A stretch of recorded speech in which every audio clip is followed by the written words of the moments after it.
오늘 성경 말씀 15절 말씀 보겠습니다. 거짓 선지자들을 삼가라고 말씀하고 있습니다. 예수님께서는 우리 이제 산상수훈에서 강조되었던 부분이 뭐냐면 바리새인과 서기관들의 외식을 조심하라 하고 말씀을 하셨습니다. 이 외식이라는 것, 겉과 속이 다르다는 거죠. 거짓 선지자들도 역시 겉과 속이 다르다는 겁니다. 겉에는 어떤 모습이라고 해요? 양의 모습이에요. 근데 속은 어떻다고요? 일이라는 거예요. 거짓 선지자들은 아주 그럴싸하게 우리에게 접근을 해오는데 결국은 우리의 생명을 위협하고 재산을 빼앗아가는 일들을 하는 사람들이 거짓 선지자니까 이 거짓 선지자를 조심하라고 예수님께서 말씀하고 있습니다. 그러니까 바리새인들, 서기관들 동급으로 거짓 선지자도 조심하라고 예수님께서 말씀을 하고 있습니다. 거짓 선지자들을 조심해야 될 이유는요, 이렇게 생각하면 좋을 것 같아요. 이 제자들에게 해주시는 말 아니에요? 사도들에게, 예수님의 제자들에게 해주시는 말씀 아니에요? 너도 다음에 가르치는 자가 될 거잖아요. 너도 가르치는 사람이 될 건데 겉은 번지름하게 하고 가서 또 속은 성도들 등골이나 빼먹는 그런 사꾼 교사가 되지 마라. 그죠? 그런 뜻이에요. 너희들 제자들 12명의 제자들에게 너희들 다음에 그럴싸하게 예수님 나 제자다라고 하고 가서 성도들 등골 빼먹는 그런 사꾼 되지 마라. 그런 뜻이기도 하고요. 당시에는 또 누가 많았어요? 거짓 선지자들이 실제로 많았거든요. 그래서 너희의 성도들이 이런 거짓 선지자들에 의해서 미혹해가지고 넘어가는 일들이 없도록 너희의 성도를 잘 관리하라. 그죠? 그런 의미로 예수님께서 거짓 선지자들을 삼가라고 예수님께서 말씀을 하고 있습니다. 바리새인과 서기관들처럼 당시에 존경받는 그 사람들, 조심해야 될 사람들 중에 한 사람이었습니다. 또 거짓 선지자들처럼 아주 그럴싸하게 하고선 우리에게 오는데 사실은 우리의 등골을 빼먹는 사람들이 있으니 이들도 조심하라고 말씀하고 있습니다. 7장 마태복음 7장 20절에 이렇게 말씀 나옵니다. 이러므로 그들의 열매로 그들을 알리라. 나더러 주여 주여 하는 자마다 다 천국에 들어갈 것이 아니요 다만 하늘에 계신 내 아버지의 뜻대로 행하는 자라야 들어가리라. 20절이요. 그들의 열매로 그들을 알리라. 좋은 나무인지 나쁜 나무인지 열매를 보고 알 수 있는 거죠. 나무 보고 그 나무가 좋은 나무인지 알 수가 없습니다. 그 열매를 먹어봐야 알죠. 지금 이제 다 졌습니다만은 이 배꽃, 그 다음에 복숭아꽃, 이 참 예쁩니다. 근데 이 꽃이 예쁘게 피다고 그 복숭아가 배가 맛있는지를 알 수 있어요? 모르죠. 먹어봐야 아는 거. 그러니까 나무를 본다고 해서 이 나무가 좋은 나무인지 꽃을 본다고 해서 이 나무가 좋은지 모른다는 거예요. 꽃은 참 예쁘게 폈는데 맛은 안 날 수 있잖아요. 사실은 나무에서요 꽃이 아주 조발조발 달린 거는 이제 열매가 작아요. 그건 수령이 오래됐다는 거예요. 그러니까 꽃 보고 열매를 알 수 없는 거예요. 먹어봐야 안다. 그럼 이제 우리 어른들의 말을 이거를 적용해 본다면 사람은 겪어봐야 하는 거예요. 그죠? 이 말이 그 말이에요. 사람은 겪어보고 평가하는 거다. 그런 얘기예요. 봐서는 모르는 거예요. 사람은 겪어봐야 그 사람을 제대로 평가할 수 있다. 그런 얘기죠. 우리 어른들은 사람들 겪어봤잖아요. 어때요? 좋은 사람이 많아요? 그냥 거기가 거긴 것 같아요. 어때요? 사람을 경험해 보니까 어때요? 나이가 들수록 이상하게 친구가 줄어들어요. 예. 왜 그렇게 또 나이가 들수록 고집은 세지는지 모르겠어요. 예. 하나씩 둘씩 나를 떠나갑니다. 그러지 않아요? 나만 그래요? 예? 사람이 그러더라고요.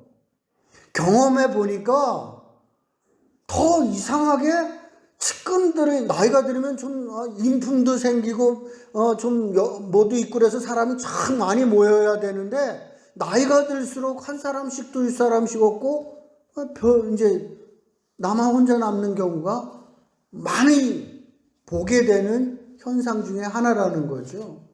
지금 예수님께서 그래서 말씀하시는 거예요. 적어도 예수 믿는 사람은 겪어보고 나면 저 사람은 좋은 사람이라고 평가받아야 된다는 거예요. 네, 겪어보니까 저 사람은 좋은 사람이라고 이렇게 평가를 받을 수 있는 그런 제자가 되라는 거예요.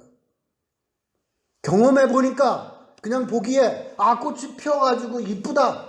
그래서 저 사람 좋은 사람. 그게 아니라 경험해보니까 먹어보니까 정말 저 사람 진국이다.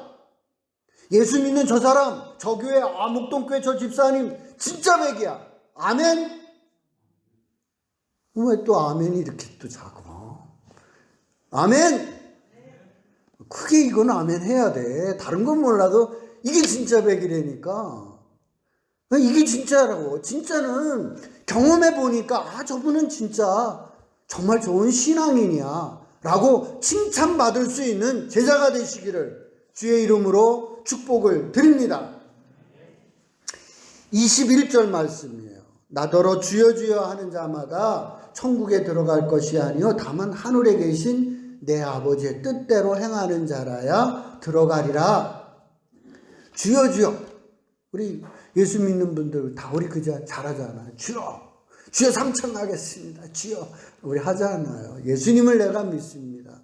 예수님을 내가 그리스도로 인정한. 우리 그 고백하는 게 주여 삼천 아니겠어요?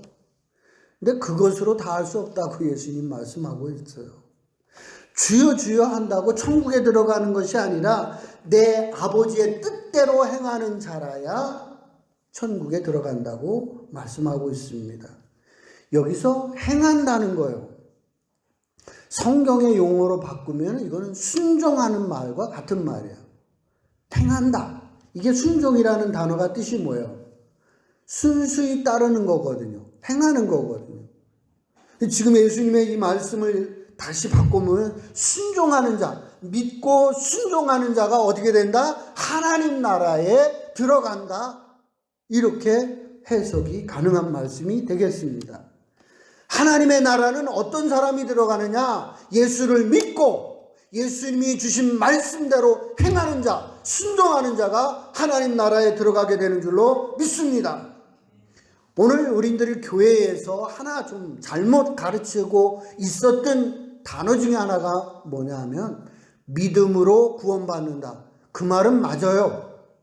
근데 믿음으로만 구원받는다는 건 틀리는 거예요. 그죠? 명확하게 뭐예요? 믿고 어떻게 해야 된다? 순종해야 구원을 받는다. 오늘 예수님의 말씀이 핵심이 그거란 말이에요. 믿고 행하란 말이에요. 순종하라. 그래야 하나님 나라에 갈 수 있다. 라고 예수님께서 말씀해 주고 있다 하는 것을 꼭 기억해 두셔야 할 말씀입니다. 7장 25절입니다. 함께 읽습니다. 시작. 창수가 나고 바람이 불어 그 집에 부딪히되 무너지지 아니하나니 이는 주추를 반석 위에 놓은 까닭이요. 하나님을 확실히 믿는 그 믿음 위에 거기에 주춧돌을 놓으라는 거예요. 거기에다가 내 집을 지으라는 거죠. 그래서 순종이라고 하는 건 뭐예요? 벽돌이에요.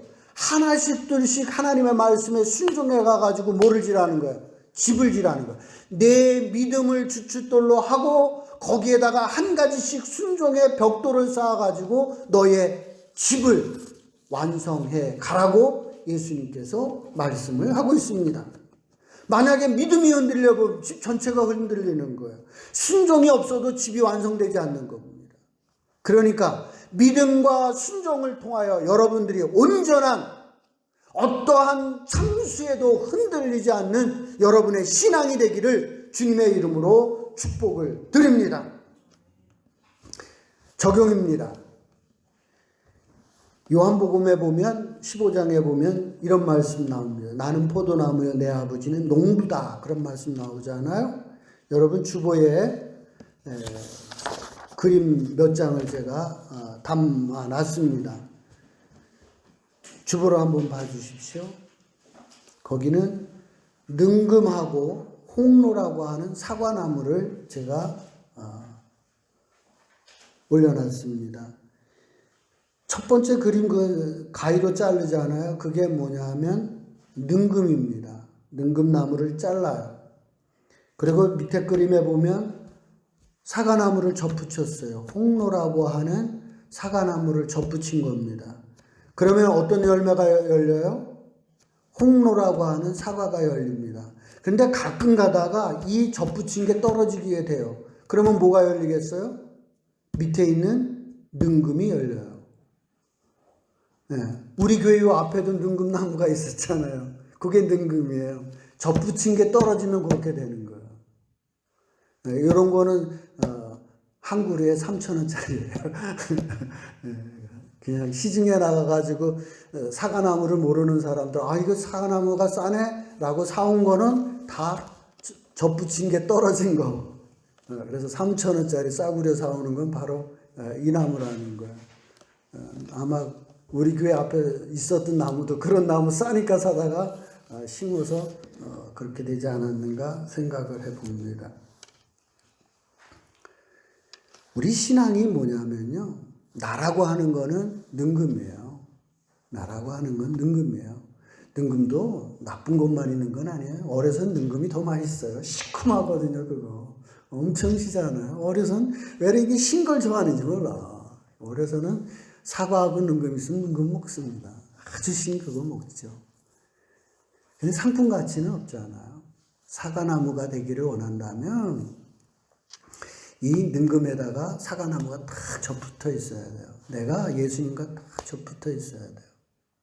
그래야 예수님의 열매, 예수님이 가지고 있었던 열매가 나에게서 열리는 거죠.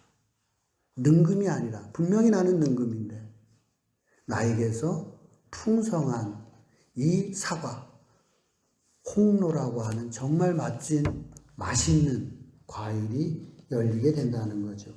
그러면 예수님에게 붙어 있었을 때는 나에게서 어떤 열매가 맺히는가? 사랑과 희락과 화평과 오래 참음과 자비와 양성과 충성과 온유와 절제. 이게 성령의 9가지 열매 아니겠어요? 예수님을 우리가 예수님과 동행을 하게 되고 예수와 우리가 붙어 있으면 바로 이런 열매가 나에게서 열리게 된다. 그래서 이번 주 설교 제목이 좋은 나무 예수나무예요. 여러분들이 정말 예수님과 딱 접붙어 있다면 여러분에게서 능금이 열리는 것이 아니라 뭐가 열리느냐 하면 예수님이 가지고 계셨던 그 아름다운 열매가 여러분들에게도 맺히게 된다. 목동교회에서는 좋은 나무, 예수나무가 되셔서 성령의 열매를 풍성히 맺는 제자들이 되시기를 주님의 이름으로 축복을 드립니다.